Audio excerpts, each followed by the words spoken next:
Terlebih dahulu, Presiden Prabowo melantik Komisi Percepatan Reformasi Polri pekan lalu. Mantan Ketua Mahkamah Konstitusi, Cimli Asidiki, ditunjuk menjadi ketua. Komisi Percepatan Reformasi Polri tertuang dalam Keputusan Presiden nomor 112/P tahun 2024 tentang pengangkatan keanggotaan Komisi Percepatan Reformasi Kepolisian. Nantinya, komisi ini akan bekerja selama 3 bulan ke depan. Senin kemarin, rapat perdana Komisi Reformasi Polri digelar di Gedung Mabes Polri. Kedepannya, Komisi Reformasi akan mengadakan rapat tiap minggu dengan mengundang sejumlah pihak, termasuk kalangan masyarakat, untuk mengumpulkan sejumlah data.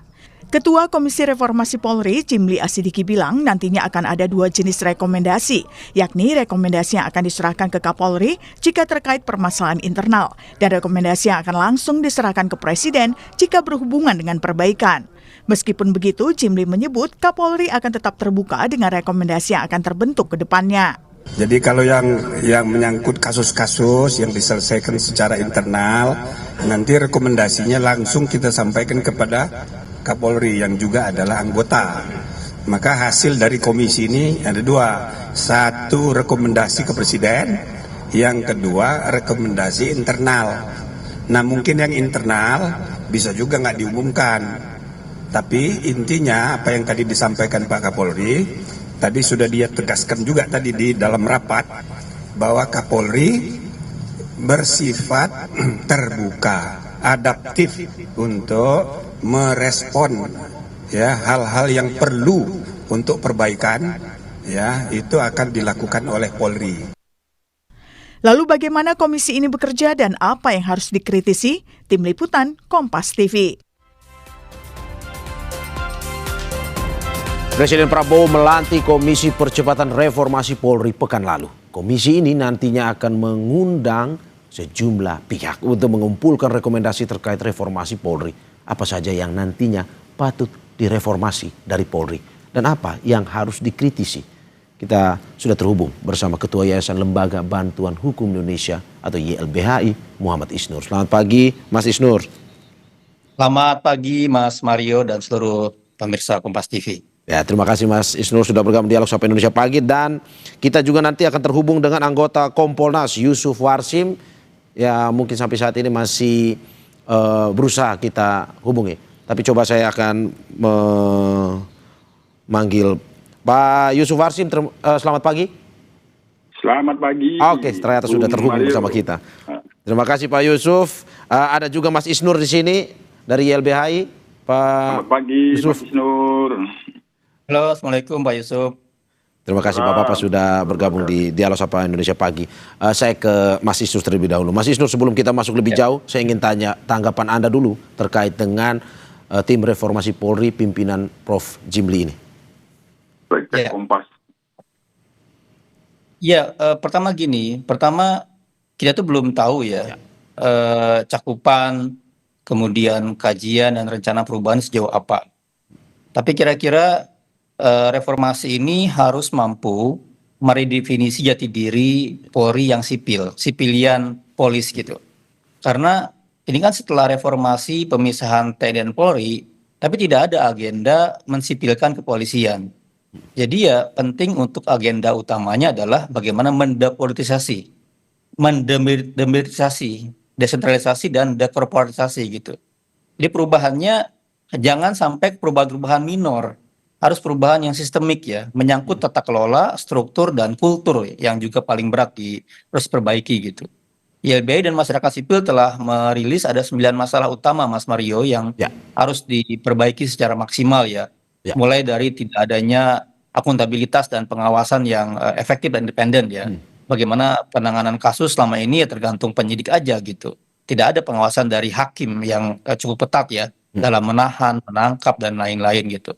Terus tata kelola yang kemudian kita melihat kurang memiliki prinsip good governance. Ya, bagaimana penganggaran, kontrolnya kan tidak terlihat oleh publik sebenarnya. Sistem kepegawaian juga yang paling utama Mas. Mulai dari rekrutmen, kemudian dia penjenjang pendidikannya, kenaikan pangkatnya, itu kan harusnya berbasis meritokrasi ya. Belum lagi bagaimana misalnya kekuatan yang berlebihan yang selama ini kita sering evaluasi, terlihat represif, terlihat brutal ya. Taktiknya di lapangan justru mengedepankan kekerasan misalnya. Jadi kita juga penting melihat bagaimana komitmen, pengetahuan, pemahaman, implementasi terkait hak asasi manusia gitu. Karena itu yang menjadi sorotan. Selain juga yang paling menjadi sorotan adalah seringkali adalah soal penanganan kasus. Jadi kalau kita baca laporannya Komnas HAM, Ombudsman maupun pengaduan ke Kompolnas, ke Propam, yang paling banyak diadukan itu adalah soal penanganan kasusnya, Mas.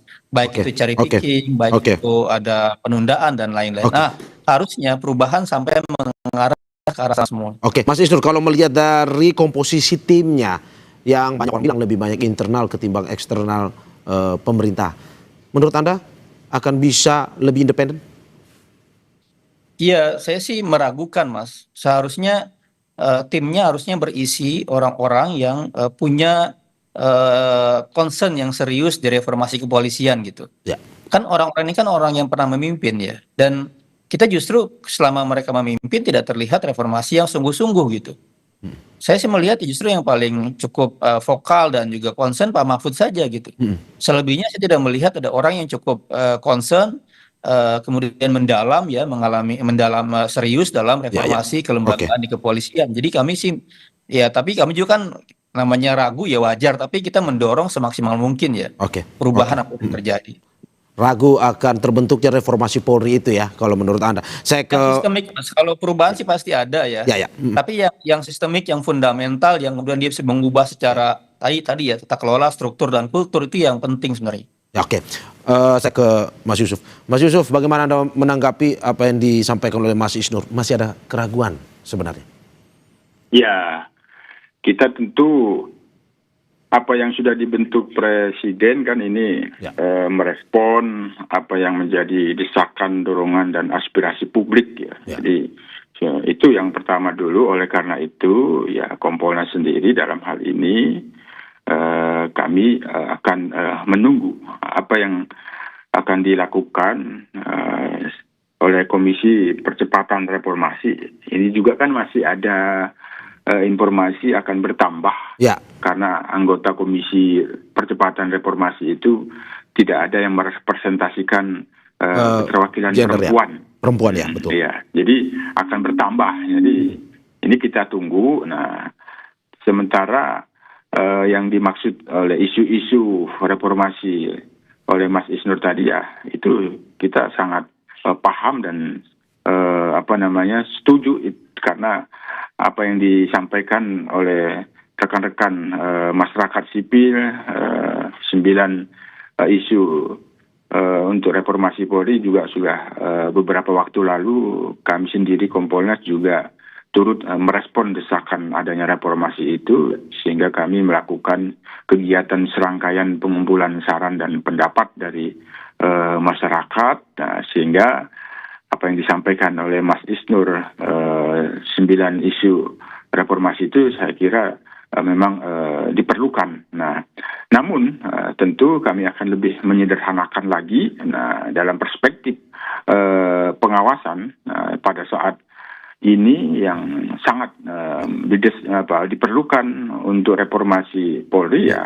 Kalau dari saya reformasi pengawasan Polri. Nah, untuk mempercepat reformasi kultur yang itu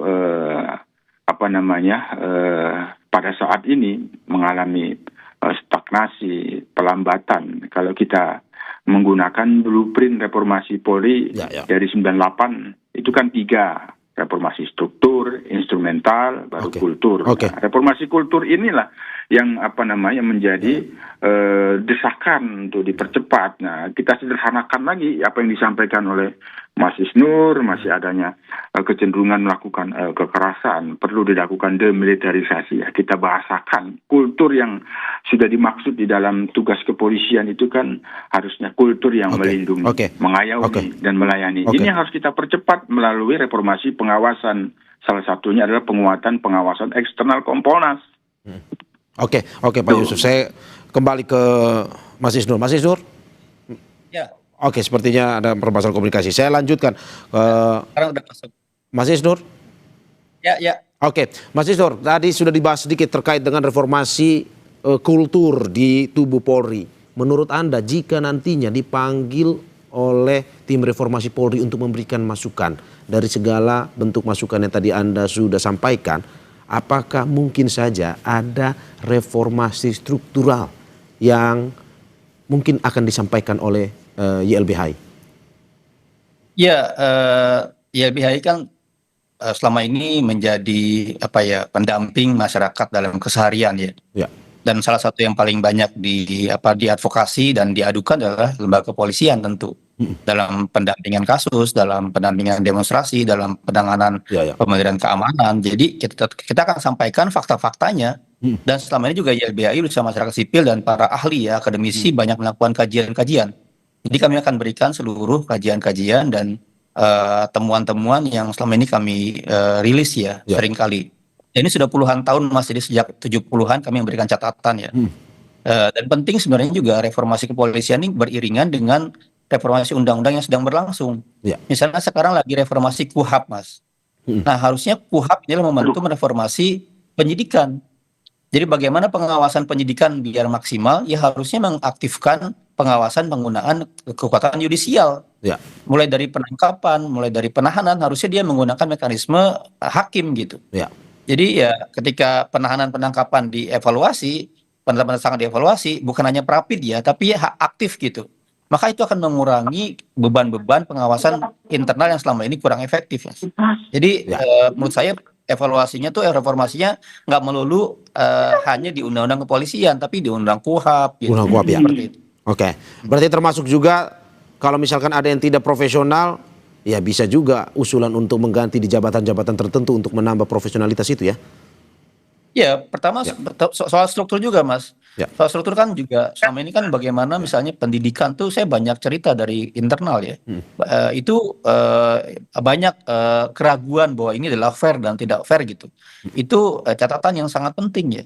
Bagaimana kita mau melahirkan para pemimpin yang dia berintegritas ya. Yang jujur, kalau kemudian pola pendidikannya orang mau masuk pendidikan itu harus mengeluarkan biaya mahal dan lain-lain, susah sekali gitu.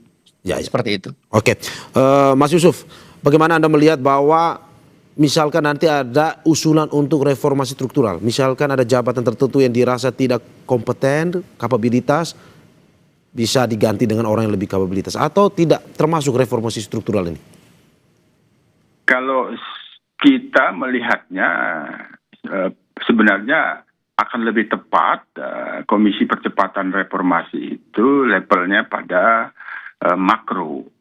Kalau soal ada struktur jabatan yang perlu dikurangin, likuidasi, tentu itu levelnya kan ada pada mikro terkait dengan pembenahan organisasi. Ya, kami sendiri Kompolnas soal struktur organisasi Polri itu sudah pernah menyampaikan dalam bentuk usulan arah kebijakan kepada Bapak Presiden untuk terus melakukan penguatan model organisasi piramida. Nah, yang di bawah yang itu diperkuat terus, sehingga ada struktur-struktur yang menjadikan organisasi itu gemuk, itu harus terus dilakukan pengurangan-pengurahan sehingga ya benar-benar piramida itu levelnya kan ada pada mikro, kebijakan pada sifatnya mikro, tapi yang kita harapkan tentu sebagaimana harapan publik yang lebih tepat barangkali ya, ini kan namanya kita tidak tahu ya, barangkali lebih tepat Komisi Reformasi Percepatan Reformasi Bentukan Presiden ini ada pada level makro ya. Oleh karena itu kami tadi memberikan semacam boleh menjadi masukan ya, pada level makro ini dilakukanlah reformasi pengawasan dengan memberikan penguatan pada pengawasan eksternal yang ini sebenarnya tidak sebanding dengan kewenangan mengawasi kewenangan yang besar Polri, itu kan tidak sebanding. Nah, itu kan levelnya pada makro, Mas Mario. Nah, jadi kalau Mas Mario tanya itu sepertinya tidak akan tidak tepat kalau itu levelnya pada mikro. Oke, saya kembali ke Mas Isnur. Mas Isnur, bagaimana Anda melihat bahwa dengan komposisi tim ini pada akhirnya akan memanggil dan mendengarkan seluruh elemen masyarakat tadi. Tapi seberapa yakin Anda bahwa apa yang disampaikan itu mungkin bisa dilakukan atau disampaikan ke Presiden dan dikabulkan? Iya, yang kita khawatirkan adalah forum ini jadi forum hanya kompilasi masukan saja, Ya. tetapi tidak sampai merumuskan agenda perubahan yang sistemik dan fundamental tadi, misalnya. Contohnya gini, Mas. Contohnya adalah sekarang sangat banyak wewenang yang sangat luas ya, yang harusnya mungkin ke depan kepolisian lebih fokus pada tugas-tugas fungsinya. Ada banyak misalnya usulan-usulan besar terkait bagaimana SIM di negara-negara lain ya tidak ada terbitan SIM itu oleh kepolisian misalnya Ya. contohnya ya. Dan beberapa anggota DPR sudah mulai mengusulkan itu misalnya. Jadi kita harus juga mulai memikirkan fokus pada tugas fungsi dan yang diberikan oleh konstitusi.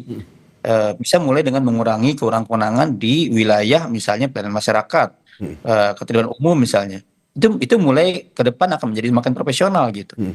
Nah ini harusnya sih sampai ke sana rumusan-rumusannya itu gitu. Jadi jangan kemudian justru reformasi itu malah menambah banyak sekali kewenangan yang akhirnya tidak fokus pada pokok dan fungsi tugasnya gitu. Ya, ya, ya. Nah, apakah sejauh mana yakinnya? Ya di titik ini saya tidak yakin gitu. Tapi ya kita lihat nanti bagaimana perjalanannya ya. Harusnya sih dia bisa merumuskan secara strategis dan bertahap gitu. Misalnya dalam periode setahun, 2 tahun, 3 tahun seperti apa ya? Karena ini kan sangat besar, jadi butuh juga langkah-langkah yang sistematis dan Oke. taktis lah dalam perubahan ke depan. Oke, oke, Mas Yusuf, masih ada keraguan sebenarnya terkait dengan bagaimana nantinya usulan ini bisa dikabulkan atau dijalankan oleh tim reformasi Polri. Menurut Anda seperti apa? Ya kalau nanti ada dimintakan saran dan masukan kan kita harus optimisme. Ya. Hanya memang sekali lagi kita perlu berharap. Berharap dan berharap itu ya harus maksimal gitu.